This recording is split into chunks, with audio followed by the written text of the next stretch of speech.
உலகம் முழுவதும் கோடிக்கணக்கான மக்கள் ஆவலுடன் எதிர்பார்த்து காத்திருக்கும் கிறிஸ்துமஸ் பண்டிகை. உலகெங்கும் பல நாடுகளில் கிறிஸ்துமஸ் தொடங்கி புத்தாண்டு வரை விடுமுறை தான். எனவே வெளியூர்களில் வேலை செய்வோரும் கூட இந்த நாட்களில் தங்கள் குடும்பத்தினருடன் நேரத்தை செலவழிப்பார்கள். கிறிஸ்துமஸின் மரபுகள் மற்றும் கொண்டாட்டங்கள் ஒவ்வொரு நாடுக்கும் மாறுபடுகிறது. பண்டிகை காலம் என்றாலே அனைவருக்கும் முதலில் நினைவுக்கு வருவது சுவையான உணவுகள்தான். அதனால்தான் உலகெங்கிலும் உள்ள நூற்றுக்கணக்கான மில்லியன் மக்கள் கிறிஸ்துமஸ் நேரத்தில் பண்டிகை கால சிறப்பு உணவு தயாரிப்பில் ஈடுபடுகிறார்கள். கிறிஸ்மஸ் நாளில் மிகவும் பொதுவான உணவு பாரம்பரிய கிறிஸ்துமஸ் இரவு உணவாகும். பொதுவாக வறுத்த வான்கோழி மேற்கு நாடுகளில் பிரதான உணவாக இருக்கும். 1960களின் பிற்பகுதியில் ஜப்பானியர்கள் கிறிஸ்துமஸை பருவகால நிகழ்வாக கொண்டாடத் தொடங்கினர். உள்ளூர் சாக்லேட் நிறுவனங்கள் அந்த ஆண்டின் குழந்தைகளுக்கான கேக்குகள் மற்றும் இனிப்புகளை விளம்பரப்படுத்தத் தொடங்கிய பிறகு வீட்டில் கிறிஸ்துமஸ் விருந்துகளை நடத்தினார்கள்.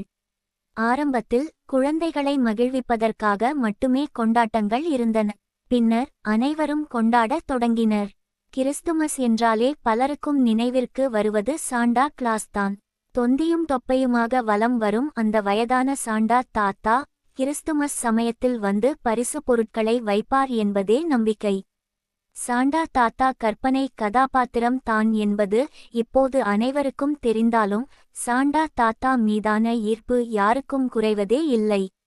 சாண்டா கிளாஸ் எப்போதும் சிவப்பு நிறத்திலேயே இருந்தது இல்லை. சாண்டா தாத்தா சிவப்பு நிறத்தில் இருப்பதற்கு பின்னால் ஒரு சுவாரஸ்யமான வரலாறும் வணிக நுட்பமும் உள்ளன. அது குறித்து நாம் பார்க்கலாம். 1800களில் சாண்டா கிளாஸ் வெவ்வேறு நிறங்களில் பல்வேறு உருவங்களில் சித்தரிக்கப்பட்டார். பச்சை, சிவப்பு, நீலம், ரெட் என பல்வேறு கலர் சட்டைகளை சாண்டா தாத்தா அணிந்திருந்தார். அங்குள்ளவர்கள் இன்றும் அந்த அலுவலகத்தில் சாண்டா கடிதங்களை அனுப்புகிறார்கள். இந்த கடிதங்களுக்கு அந்த அலுவலகத்தின் முக்கிய ஊழியர்கள் வெள்ளை தாடி மற்றும் சிவப்பு நிற ஆடையுடன் கிறிஸ்துமஸ் தாடியைப் போல உடையணிந்து பதில் அளிப்பதாக கூறப்படுகிறது. 1870களில் அமெரிக்க கலைஞர் தாமஸ் நாஸ்ட் என்பவர் தான் சாண்டா தாத்தாவுக்கு முதல்முறையாக சிவப்பு உடை, வெள்ளை தாடி, கருப்பு பெல்ட் கொடுத்தார். இதுதான் நாம் இப்போது பார்க்கும் சாண்டா தாத்தாவுக்கு முன்னோடி என சொல்லலாம். இந்த சிவப்பு வெள்ளை காம்பினேஷன் மக்களிடம் நல்ல வரவேற்பை பெற்றது.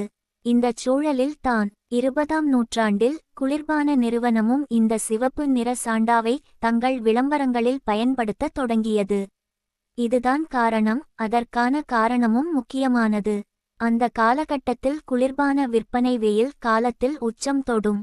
ஆனால் குளிர்காலத்தில் மிக மோசமாக இருக்கும். அதை மாற்றி குளிர்பான விற்பனையை அதிகரிக்க சாண்டா கிளாஸ் உடன் இணைந்து விளம்பரங்களை வெளியிடத் தொடங்கினர்.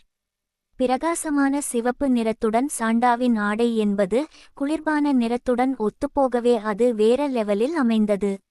குளிர்பான நிறுவனம் தனது விளம்பரங்களில் தொடர்ச்சியாக சாண்டா கிளாஸை இதே கேட்டப்பில் வெளியிடவே இதுவே சாண்டா தாத்தாவின் உடை என்பது அனைவர் மனதிலும் பதிந்தது. இது குழந்தைகளுக்கு மகிழ்ச்சியையும் கொண்டாட்டத்தையும் தரும் அடையாளமாகவே மாறிப்போனது. வணிக யுக்தியாக கையில் எடுக்கப்பட்ட சாண்டா தாத்தா ஒரு பிரபலமான கலாச்சார சின்னமாக மாறிப்போகவே அவரது ஆடையும்